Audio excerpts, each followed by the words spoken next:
Welcome to the Clear Perspective, everyone. I am so excited to be here with Dr. Reza Ardalan today. Hello, and welcome to the Clear Perspective.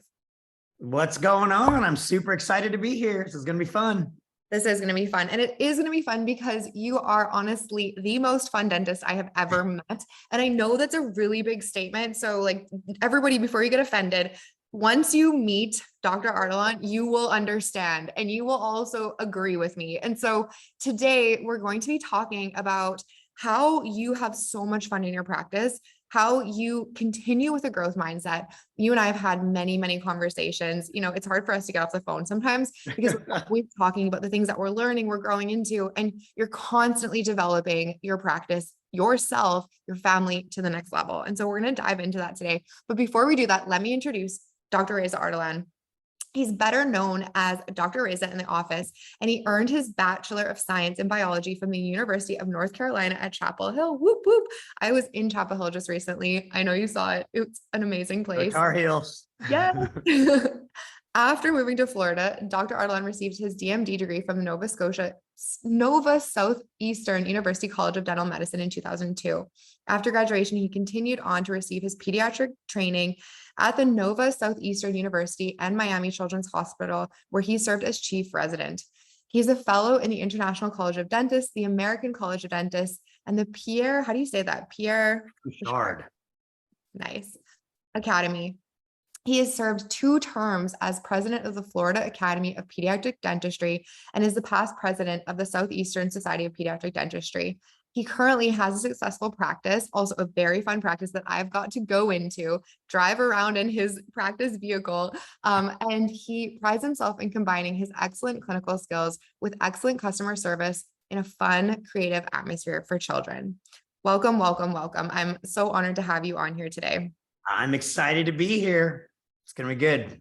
So let me start off with the first question, which is like a hard question, but I think I'm just really curious to know why and how do you continue to grow? And let me just give a little bit of context here. Dr. Reza's practice is insane. Like it is so well thought out.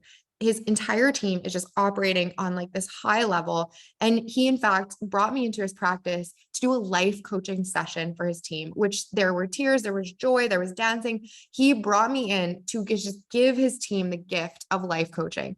And so this man just emulates everything to do with personal growth and then the growth of his team. So why and how do you continue to grow and to take yourself to next levels? Well, first of all, I appreciate you having me on the show, Allison. It's going to be awesome. And yes, most of the dancing and the crying and the laughing was all being done by me. So I tend to be a pretty emotional guy. So, that's the thing. It's like, what's the alternative? Either you're going to enjoy and bring the energy and continue to grow or not. But I think when we talk about growth, it's really about the journey, and at different aspects in our life, we're growing differently. And you and I have talked about this before over and over. I think early on, at least for me, there was a little bit of an imposter syndrome. I was in my circle of friends, I was never the smartest guy. I definitely wasn't the best looking guy or the most athletic. So I always was trying to fit the mold and live up to other people's expectations. Same thing for those of us listening. If you went to college and then dental school, there's always somebody that's a little smarter, their preps are a little better. And it's just motivation to continue to work. What I realized is all of that nervousness of trying to fit some role ended up being a blessing in disguise, because now I'm the opposite. Now I'm purposely seeking out people in all walks of life that are just better at doing whatever it is. So whether it's on personal growth or dental, I want to surround myself with people that are just doing it a level above, and then try to meet that and then contribute wherever I can. So, I mean, it's all about growth. So whether it's within the practice or not, and I'll, that is dental. Like I hang out with some top-notch pediatric dentists, but I don't stop there. I'm in a bunch of general dentistry groups, and I've gone to implant symposiums. I'm always the only pediatric dentist at like a photography course. Why?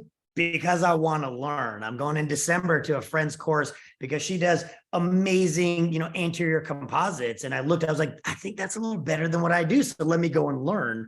Because if you're not growing, I mean, what's the alternative? So, and it's not just dental. I'll do it outside of practice, marketing, business, personal growth and development. So I think that's just the energy. Like that's just the exciting part of life is, partake in it. So that's what I encourage everybody to do. It's just keep growing. I love that so much. So I'm glad you brought up imposter syndrome because this is a word that I've heard so many times over, especially over the last couple of years. And honestly, especially within dentistry. And I think that the thing about dentists is that all of dentists are high performers. You guys are very intelligent, high performers, and there can be this level of like competitiveness. And especially like bringing in social media with that, where you can actually now see what everyone else is doing. How did you combat the imposter syndrome? And how would you help other dentists if they were ever experiencing that, or if they're currently experiencing that, combat that and move past that to be able to have that growth mindset? Yeah. So I think the biggest thing is don't be so hard on yourselves. Don't be so, and we know this, not everything you see on social media is exactly like what it is. Now, people aren't always putting like their best cases or their best. You gotta temper everything a little bit. So what I tell people is figure out where you want to be and then work towards that. So the imposter syndrome for me is I just felt I wasn't good enough. And then I realized who's judging me? It was me. So once you realize that you're the one that's deciding whether you're an imposter or not, that's the decision maker. So then it was no longer I'm trying to live to some other expectation of somebody else's. I'm going to set a level of expectation for myself and try to achieve that. Because, listen, my first job, I'm in a corporate setting and I'm the specialist and they're referring patients to me and I'm fresh out of school and I'm not sure I knew exactly what I was doing, but fake it till you make it. I'm practicing, I'm doing it. And then next thing you know, it's a year, it's 2 years, it's 5 years, it's 10 years, it's 20 years since I graduated school. And at that point you realize I'm not trying to impress anybody. I'm just trying to impart knowledge and trying to learn at the same time. So that's the advice for everybody. Don't judge yourself based on what other people are doing. Use that as motivation to be like, wow, there's amazing stuff going on out there. I love, saying positive things about everybody else. I don't necessarily, I don't do it for the accolades like, oh, you're so great. That's not my love language. But I love for other people. I love relishing in other people's work and all of their successes. And I think if as a group, we do that more, you get out of your own shell and you can say, well, we can be collaborative. We can actually learn from each other instead of judging yourself based on somebody else. So give yourself some credit. Everybody's doing great. Love yourself, man. It's great.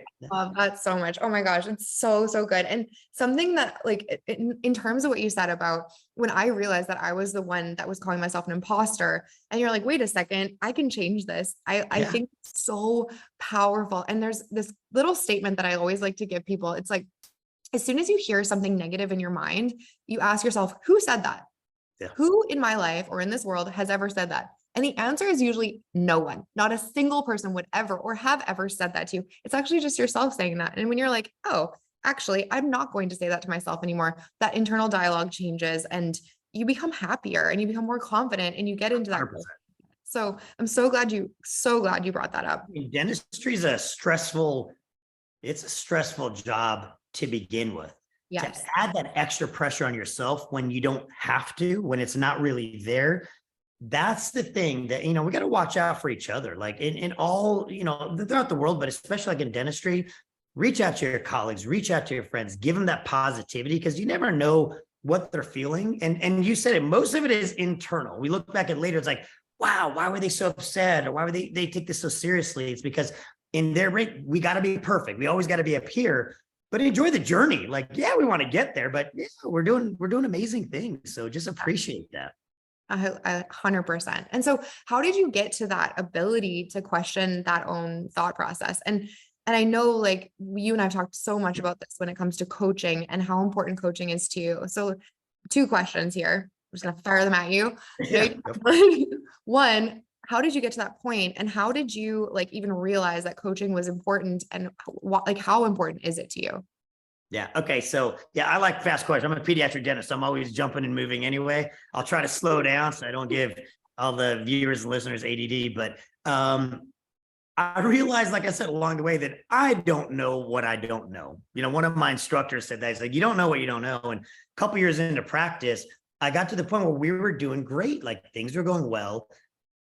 but I knew there was more. And in every person that you meet or you read about or you watch on TV that's excelled, has become one of the greats, they never did it alone. They never did it. They always had a coach. So that's what I started to do. And first of all, it starts with like your mentors, right? Find somebody that's willing to mentor you. And that takes you to a certain level. And you always have this great sounding board. I still talk to my mentors. But then you start to find out I didn't have a great business background. We don't learn that in dental school. And I need things broken down to me like I'm a third grader. Like I want it broken down so I can really understand the concepts. So I started finding coaches in that. You know, Allison, I hope you don't mind saying it. Like I use you as a coach. Like when it came to like social media, I realized, wow, this is something that I don't think I'm an old guy. I'm not a young guy. I'm right in that sweet spot. I enjoy it, but I don't know what I don't know. So I started bringing people on, and it's got to be beyond just the business, beyond just dentistry.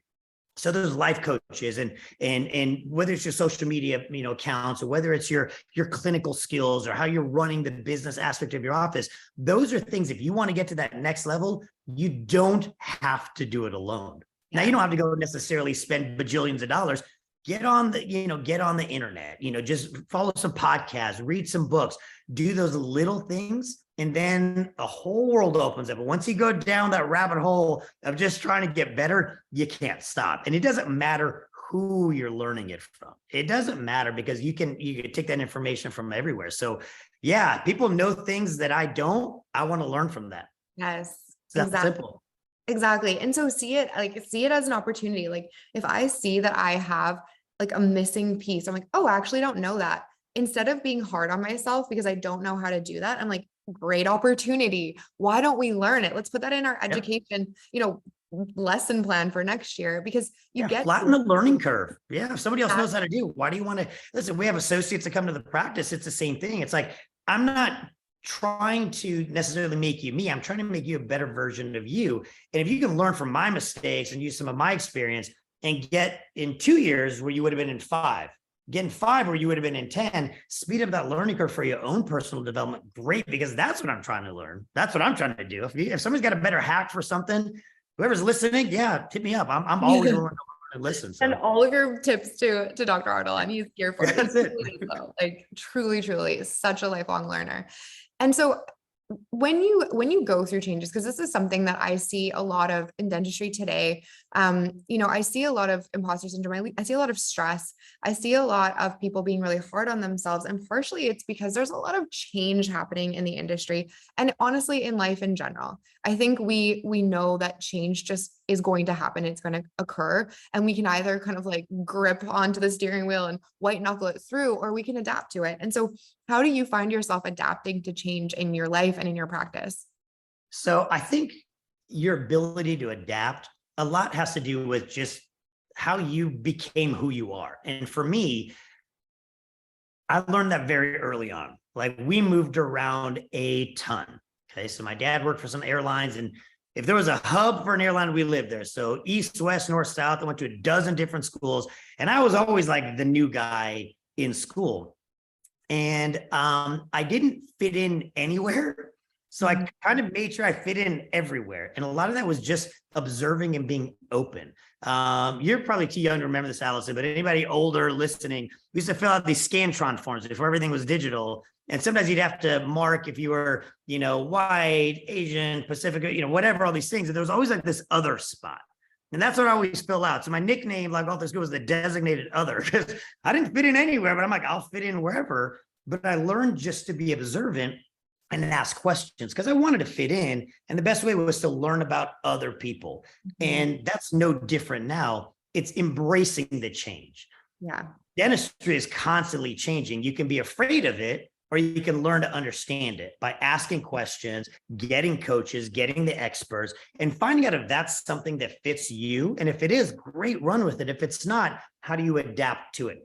We're not in this alone. That's kind of the message, right? Bring the energy, bring the love of learning. And remember, that's what dental school was about. That's what college, that's what school. It's to get you a solid foundation. Now you're on your own, but you don't have to be. So it's like just continually learning and not being afraid of change. It's going to happen whether you want it to or not. So you might as well accept it and kind of go head first into it. I love it. I love it so much. So tell me what happens when when a mistake happens or when you hit a roadblock, like, because that's what I see a lot too, is that sometimes, no, we all do. We all will make mistakes in our journey, especially if you're an entrepreneur and you own your practice, or especially if you have big goals and big dreams, you will make mistakes. You will, at some point just hit a wall. How do you recover from that when it happens? So excellent question. Mistakes it's a part of life. It's also a part of growth. And when I would say like growth mindset, I accept mistakes are going to happen. My team understands mistakes are going to happen. It's what you do after that that's important. So in our team, and again, these are not my ideas. Like, I wish I was smart enough to think of this, but I've been in entrepreneurial groups and business masterminds, and I was part of like strategic coach. And this is a Dan Sullivan kind of thing that was like, we analyze like what happens in that moment. So when a mistake happens, we do something called like an experience transformer. I'm not a yeller. I'm not like in my practice, I'm the fun, happy guy. I like the office to be like that because that's the kind of environment that I'd like to work in. So my team understands when there's a mistake, they take ownership of it. And then as a group, we talk about it. And it's never finger pointing, say, you made a mistake. We're going to say what happened, what went right, what went wrong, what could we learn from it? Because you're either going to have like a creative response or reactive response. You're either going to get mad, start yelling, and get upset, and you're going down one path, and that's not a good path to go. Or you can say, I recognize this happened. Let's learn from it so we don't make it the same mistake again.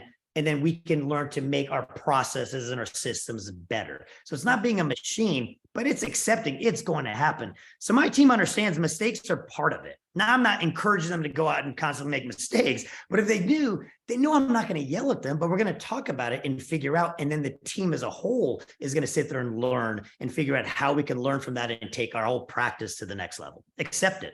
That's amazing. That is amazing. And how does that impact your team? Like, and well, two questions again, rapid fire.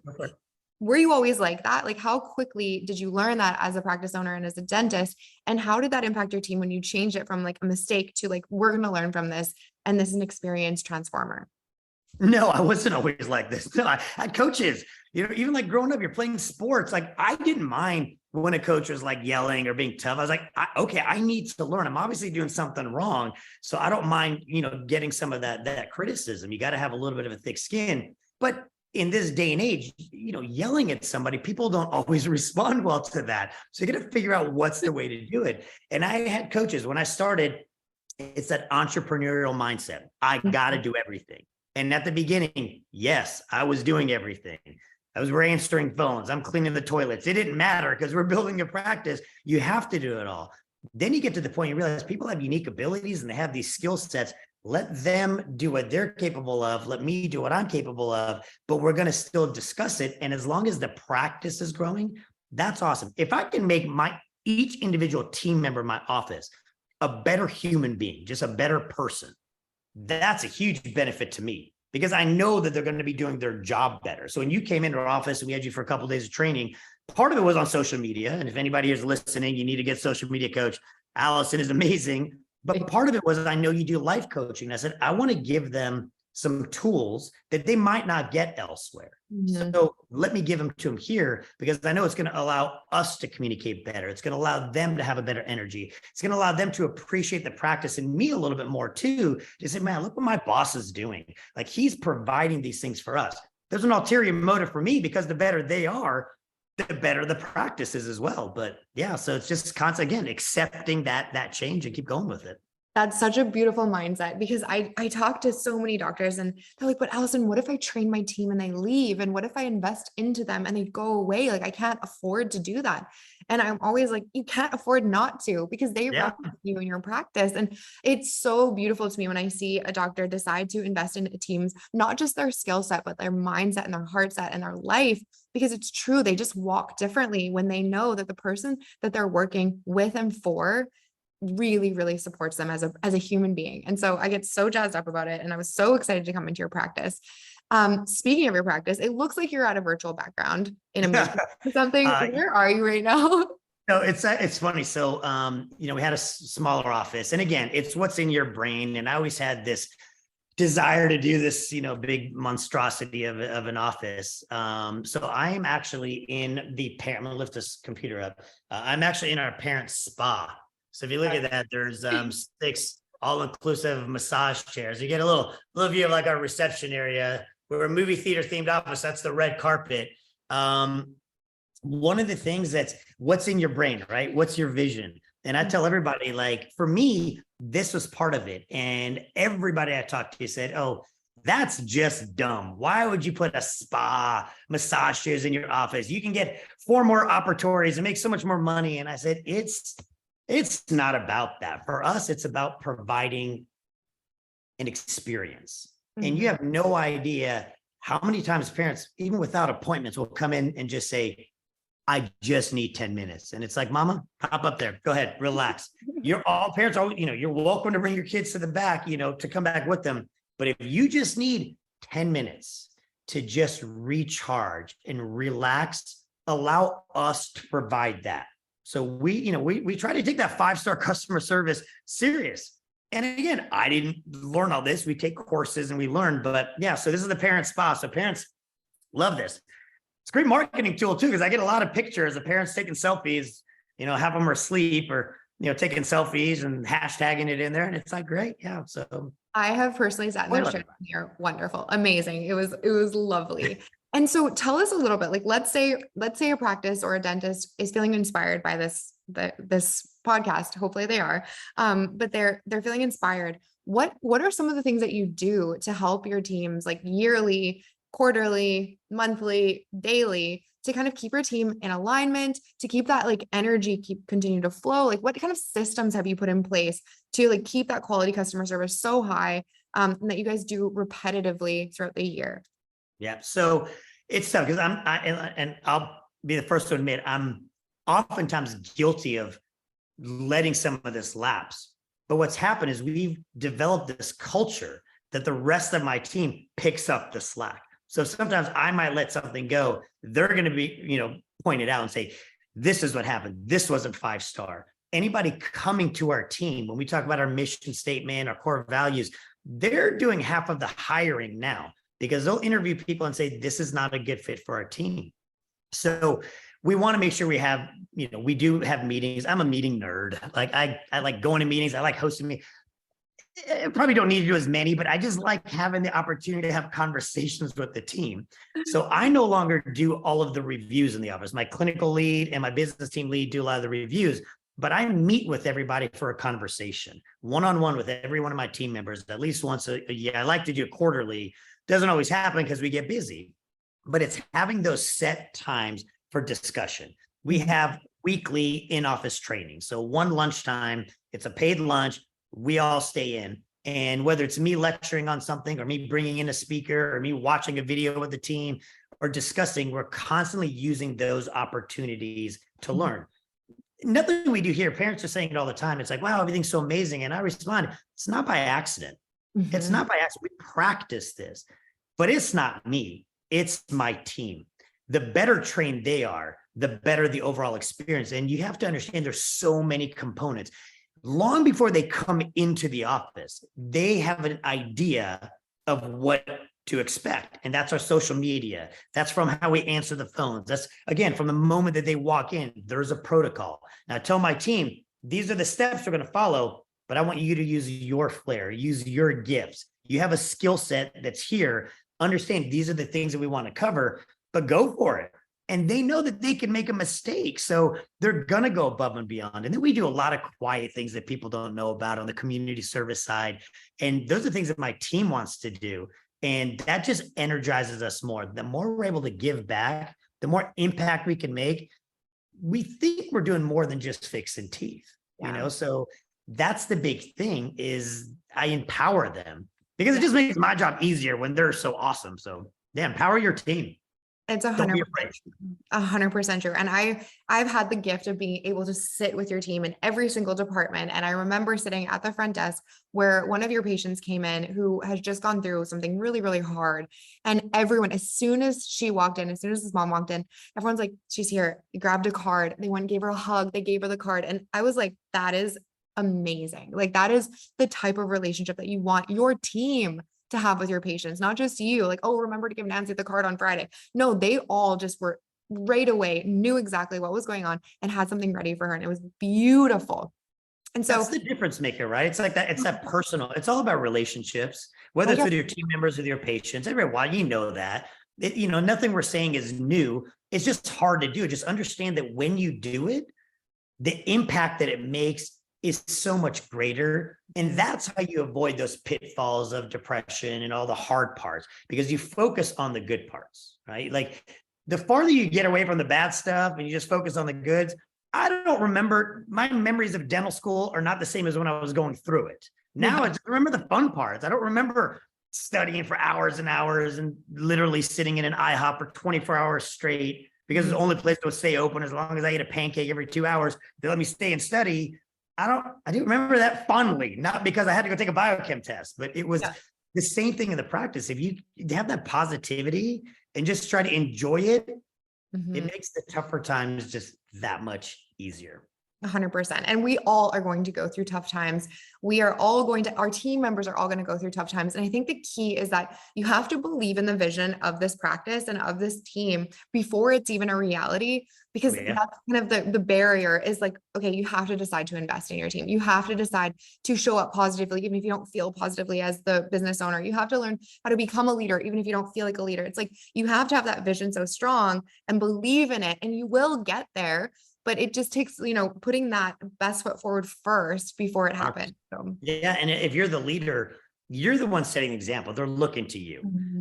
And for the team members that are listening, we tell our team, whatever problems that you have, they're going to be waiting for you at 5 o'clock. They're still there. But when you close that car door and you come in here, put that stuff aside. This is a safe place. While you're here, we're all together. We spend more time with our dental team than we do with our actual families. So it's like we get on each other's nerves, but we're always looking for reasons to celebrate. Yes. But when you come in, focus on the task at hand. Don't worry about those problems. That's not gonna help. And the same thing, if I come in a bad mood or I'm down, that's gonna feed on the rest of the team. So I always sit there as soon as I walk in, I'm like, I'm here. If I'm gonna do something, I might as well try to enjoy it, right? So when I'm coming to work, I'm going to enjoy it while I'm here. There's enough challenges just doing the dentistry on small children. You don't need to add more to it. It's a stressful enough job. So just tone it down. And let's get through it. Oh my gosh. Okay. I need to wrap this up because I will literally be here for the whole entire. We do this all the time. So that's hours there. Hours. So I want to acknowledge you because honestly, I feel like your fresh energy, your positivity, what you've brought to dentistry is so awesome. And it's so awesome for your patients and your team and for other dentists to just be inspired by this. And I love how you always say, like, I didn't start here and I got support for this. Like you give away all the credit, but the credit is due to you for believing in your vision and making it a reality. And so I really want to acknowledge you for that and spending the time here today to talk about these things. And if you haven't checked out Dr. Ardalan's social media, go there because you'll get to see the inside of his practice. You'll get to see him dancing. You'll get to see him doing all these silly, amazing, wonderful things. And it's so fun to watch and to see. And so if you have any questions for him, I know that he is somebody that answers the phone for anyone to give them advice for nothing. I just, I'm going to send all these people to your DMs right away, but happy to. You're truly just such a mentor for so many people in the industry. So thank you so much for being here. And I want to wrap up with one final question is, in your kind of lifetime and all the things that you're going to achieve and already have achieved, what is your one measure of success in your zone of genius? So that's a tough one. I now flip how I view like success because everybody's got a different idea of success. And it could be hit this metric or doing this. So I kind of flip it around. Yes, 100 people, they're going to be 100 different definitions, but I now view success as if you made a goal, did you reach it? And it doesn't matter what that goal was. So I told everybody, life it's never as bad as it seems, and it's never as good as it could be. So a measure of success is constantly going to change. So just enjoy the journey while you're there. So did you make some goals? Did you achieve it? We were talking to our kids last night, and it's like, you had me do one of these exercises too. And it's like, when you look back on your life, how are people remembering you? Did you hit those goals that you wanted to achieve? That's the measure of success. If you did, amazing. Even if it's not all of them, did you make progress? And if you didn't, it's not too late. Surround yourself with people that are going to help you. And you told us in our coaching, grace and gratitude. Give yourself some grace and make sure you have gratitude for those people around you. If you can do that, the world will be a better place. And you'll enjoy your practice a lot more. But yeah, if anybody's got questions about any of that stuff, Ardalan Dental and all the socials, yeah, hit me up. I'm always happy to chat and give you a little bit of positivity, because we have a good life. We have a good profession. We got to work together to make sure it stays that way. Thank you so much for this. This was fantastic. And if you love this, if you know of anyone that could listen to this and get some positivity, get some inspiration, give us a like, thumbs up, share it with your friends. And thank you so much for watching The Clear Perspective. And thank you so much for being here today, Dr. Ardalan. Thank you, Allison. You're amazing.